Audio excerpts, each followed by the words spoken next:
এখন আমি যে ঘটনাটা শোনাবো সেটা হচ্ছে অরুণা শানবাগ নামে একজন মহিলা, যিনি একজন নার্স ছিলেন। মুম্বাইয়ের কেইএম হসপিটাল বা কিংস এডওয়ার্ড মেমোরিয়াল হসপিটাল, একটা সরকারি হসপিটালে তিনি নার্সের কাজ করতেন। তো তার জীবনের একটা ঘটনা বা তার জীবনের গল্পটা আমি আজকে শোনাবো। 1 জুন 1948 সালে অরুণার জন্ম হয়েছিল। অরুণা কর্ণাটকের হলদিপুর বলে একটা গ্রামের মেয়ে ছিল। অরুণার ছিল 3 বোন আর 6 ভাই, মানে মোট 9 জন ভাই বোনের মধ্যে অরুণা ছোট ছিল। অরুণার বাবার নাম হচ্ছে রামচন্দ্র শানবাগ আর তার মায়ের নাম সীতা দেবী। মা বাবা মারা যাওয়ার পরে অরুণা শকুন্তলা, তার বড় দিদি, তার কাছেই মানুষ হয়েছিল। নিজের গ্রামের স্কুল থেকে সে 10th ক্লাস পাশ করে। তারপরে সে গ্রাম ছেড়ে মুম্বাইয়ের পারেল বলে একটা জায়গাতে আসে। সেখানে এসে সে নার্সিং ট্রেনিং নেয়। ট্রেনিং নেওয়ার পরে মুম্বাইয়ের যে সরকারি হসপিটাল কেইএম হসপিটাল, একটা মিউনিসিপ্যাল কর্পোরেশনের হসপিটাল সেটা, সেখানে নার্সের চাকরি পায়। সেই হসপিটালেই একজন মারাঠি ডাক্তার ছিলেন, তার সঙ্গে অরুণার প্রেমের সম্পর্ক ছিল।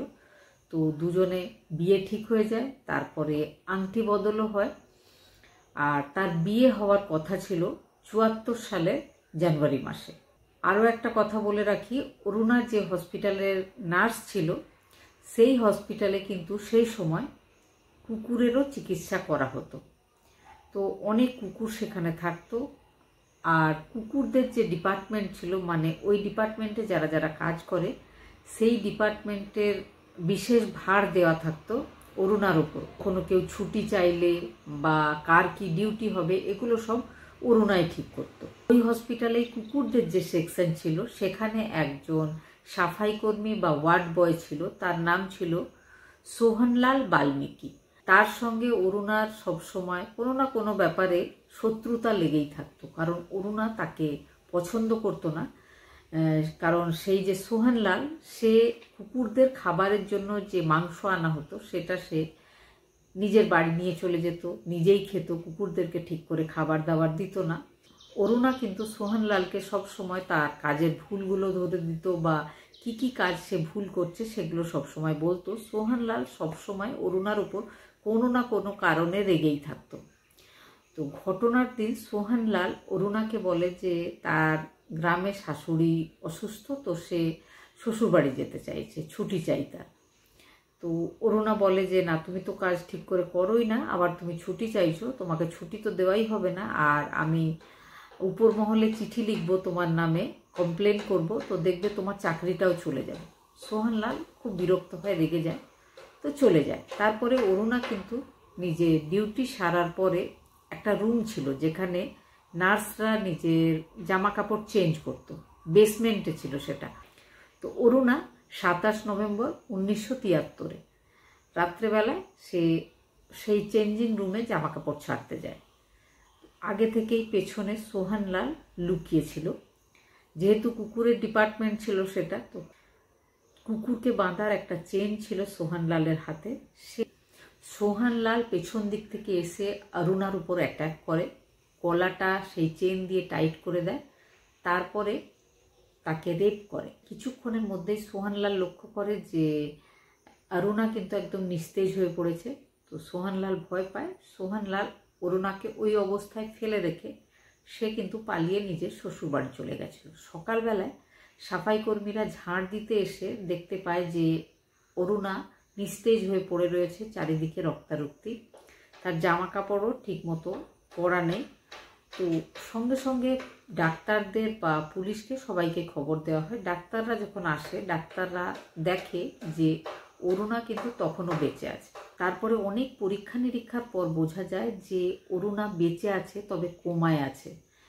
8 ঘন্টা ধরে তার যে শিরাটা দিয়ে অক্সিজেন আর ব্লাড ব্রেনে যেত, সেই শিরাটা ওই চেন দিয়ে বাঁধার জন্য কেটে গেছিল।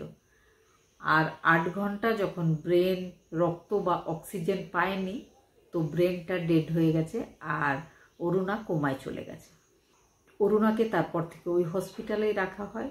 বিভিন্ন যে সিস্টাররা বা ডাক্তাররা সবাই তার ট্রিটমেন্ট করতো, তাকে খাইয়ে দিত। খাওয়ানো মানে লিকুইড কোনো খাবার বা খাবারটাকে ভালো করে গলিয়ে তাকে খাওয়ানো হতো। এইভাবে তার কলিগরা, সঙ্গের ডাক্তাররা সবাই তার সেবা শুশ্রূষা করছিল। কিন্তু ধীরে ধীরে একটা টাইমে বোঝা যায় যে অরুণা হয়তো আর কোনো দিন ঠিক হবে না। এদিকে পুলিশ সোহনলাল বাল্মীকিকে অ্যারেস্ট করে। অ্যারেস্ট করার পরে কোর্টে কেস চলে। কোর্টে কেস চলার পরে তাকে মাত্র 7 বছরের জেল দেওয়া হয়। কারণ সোহনলাল যখন অরুণার উপর অ্যাটাক করেছিল, অরুণাকে রেপ করেছিল, তখন যখন সে অরুণাকে নিস্তেজভাবে পড়ে থাকতে দেখে, তো তখন সে সেখান থেকে পালাবার আগে অরুণার আঙুলে একটা সেই ডাক্তারবাবু যার সাথে তার বিয়ে ছিল তার পরানো আংটি ছিল, সেটা খুলে নেয়। তার যে কানে সোনার দুল ছিল সেটাও খুলে নেয়। তার গলায় একটা চেন ছিল সেটাও খুলে নেয়। তো সোহনলালের ওপরে একটা চুরির অভিযোগ তো ছিলই, সেই সঙ্গে সে একজন নার্সের উপর অ্যাটাক করেছে, তাকে অনেক মেরেও ছিল। অ্যাটেম্পট টু মার্ডারের একটা কেস ছিল, কিন্তু সেই চার্জশিটের মধ্যে কোথাও রেপ কথাটার উল্লেখ করা ছিল না। সেই জন্য তাকে খুব অল্পই শাস্তি পেতে হয়। মাত্র 7 বছর জেল খাটার পরে সে কিন্তু বেরিয়ে আসে। জেল থেকে বেরিয়ে আসার পরে সে অন্য আরও একটা হসপিটাল যেটা দিল্লিতে ছিল সেখানে সে ওয়ার্ড বয়ের কাজ করেছিল। যাই হোক, এবার ফিরে আসি অরুণার কথায়। অরুণার এই অবস্থা যখন হয়, অরুণার বাড়ির লোকজনরা আসে, অরুণাকে দেখে, তারপর চলে যায়। তারপরে মাঝে মাঝে কিছুদিন ছাড়া তারা আসতো, আবার দেখে চলে যেত। কিন্তু কর্ণাটকা থেকে মুম্বাই অনেকটাই দূর, বারবার আসাটা সম্ভব ছিল না। আর তাদের কাছে এত টাকা পয়সা ছিল না যে বারবার তারা অরুণাকে দেখতে আসবে। তো ধীরে ধীরে প্রথমে কমে যায়, তারপরে কিন্তু একদম বন্ধই হয়ে যায়, তারা আর আসতো না। এদিকে যে ডাক্তারবাবু ছিলেন যার সাথে অরুণার বিয়ে হওয়ার কথা ছিল বা প্রেমের সম্পর্ক ছিল, তিনি কিন্তু প্রত্যেক দিন অরুণার কাছে গিয়ে চেক করতেন, দেখতেন অরুণা কেমন আছে। তিনি যেহেতু ডাক্তার ছিলেন, তিনি খুব ভালোভাবেই ব্যাপারটা বুঝতে পারছিলেন যে অরুণা আর কখনো কোনো দিন ঠিক হয়ে যাবে না। 5 বছর কিন্তু তিনি ওই হসপিটালেই ছিলেন। তারপরে তিনি ওই হসপিটাল থেকে কাজ ছেড়ে অন্য একটা হসপিটালে চলে যান। তারপরে কিন্তু তিনি আর এখানে আসেননি খুব একটা। কিন্তু তিনি পরে বলেছিলেন যে তিনি সব সময় অরুণার খোঁজ রেখেছিলেন, অরুণা কেমন আছে না আছে তিনি কারো না কারো কাছ থেকে এই খোঁজগুলো নিতেন। 5 বছর পরে সেই ডাক্তার যার সাথে অরুণার বিয়ে হওয়ার কথা ছিল সে অন্য কোনো মহিলার সাথে বিয়েও করে। এইভাবেই কিন্তু অনেক বছর কাটছিল। অরুণার যে কলিগরা ছিল, বিভিন্ন নার্সরা ছিল, তারা নিজেদের মতো নিজেদের শিফট করে নিয়েছিল। তারা সব সময় অরুণাকে দেখাশোনা করতো, স্নান করাতো, নিয়মিত পরিষ্কার করে দিত, নখ কেটে দিত, চুল কেটে দিত, গলিয়ে খাবার খাইয়ে দিত। প্রত্যেক বছরের 1 জুনে ছিল অরুণার জন্মদিন, সেই সময় তার জন্মদিন পালন করা হতো। অরুণা যেহেতু লতা মঙ্গেশকরের গান খুব ভালোবাসতো, তো সেই গানটাও সেদিন বাজানো হতো। বা অন্য কোনো অনেক সময় অকেশানে অন্য কারোর জন্মদিনে তখনও অরুণার কাছে এসে তারা সেলিব্রেট করতো, তারা মনে করতো অরুণার এগুলো ভালো লাগবে। এইভাবেই কাটছিল। 2011 সালে একজন সমাজসেবিকা আর একজন রাইটার, সেই মহিলার নাম ছিল পিঙ্কি বিরানি, তিনি হসপিটালে আসেন। হসপিটালে আসার পরে তার চোখ পড়ে অরুণার দিকে। তার খুব দুঃখ লাগে। তার মনে হয় যে অরুণা বেঁচে থেকে কোনো লাভ হচ্ছে না, কারণ অরুণা পুরো একটা জীবিত লাশ, শুধু নিঃশ্বাসটাই চলছে, বাকি আর কোনো অনুভূতি, কোনো ভালো লাগা, কোনো কথা গল্প কিছুই নেই জীবনে যখন।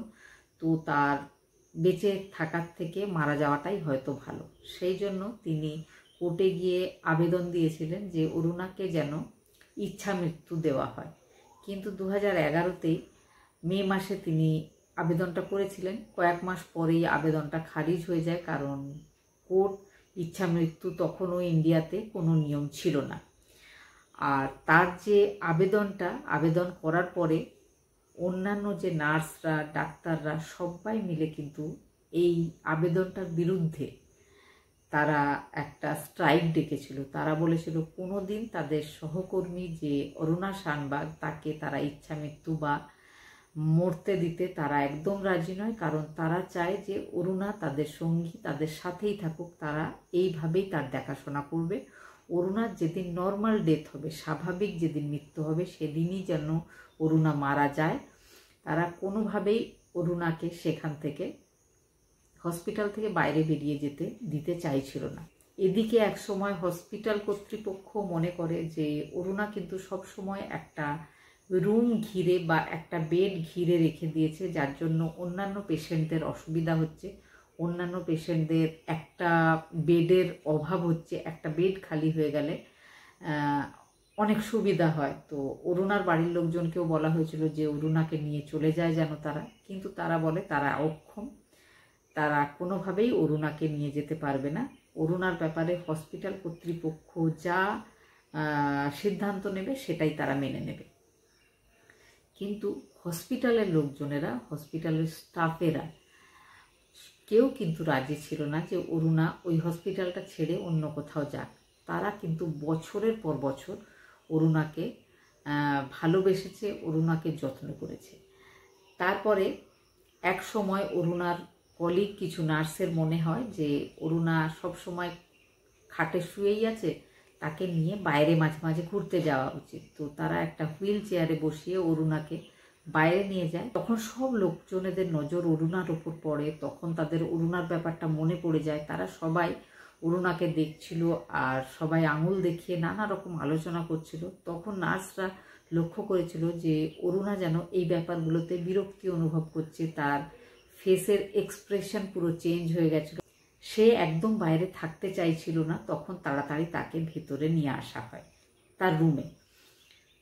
ওই ঘটনার পর যখনই হসপিটালে কেউ আসতো, তো বেশিরভাগ লোকজন সেই জানলা দিয়ে এসে দেখতে আসতো অরুণাকে।